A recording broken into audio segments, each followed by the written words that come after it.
Hi welcome to Indian market. ICT concept வந்து Indian மார்க்கெட்டில் சூப்பராக ஒர்க் ஆகுது. நிஃப்டியில் வந்து எக்ஸாக்டாக ஒர்க் ஆகுதுங்க. நான் இன்றைக்கி டார்கெட் பண்ணது மேலே இருக்க ரிலேட்டிவ் ஈக்குவல் ஹைஸ் தான். இன்றைக்கி நிஃப்டி சூப்பராக ஒர்க் ஆகிருக்குது. அதுவும் எஸ்எம்டி கண்டினியூஸாக நம்மளுக்கு வின் ரேட் கொடுத்துட்ருக்கு. வாங்க 5 மினிட்ல போய் இதை காமிக்கிறேன்.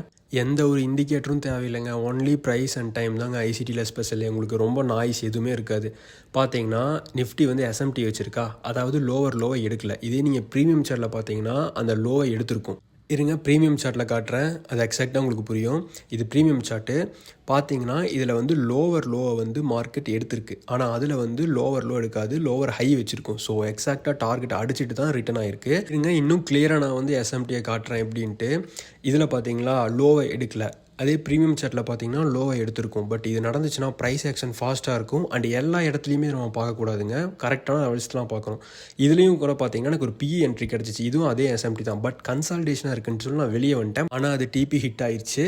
ஸோ இன்றைக்கி எடுத்த ப்ராஃபிட் பார்த்தீங்கன்னா 4,999. நான் ஜஸ்ட் 1 லாட் யூஸ் பண்ணி எடுத்தேங்க. நிறையா லாட் நான் போட மாட்டேன், பேக் டெஸ்ட் பண்ணிட்டுருக்கேன். அதனால் பிளைண்டாக இண்டிகேட்டர்ஸை மட்டும் நம்பி ட்ரேட் பண்ணாதீங்க. இதேமாதிரி நிறையா கண்டென்ட் வேணுன்னா ஃபாலோ பண்ணி லைக் பண்ணிக்கோங்க. பாய்.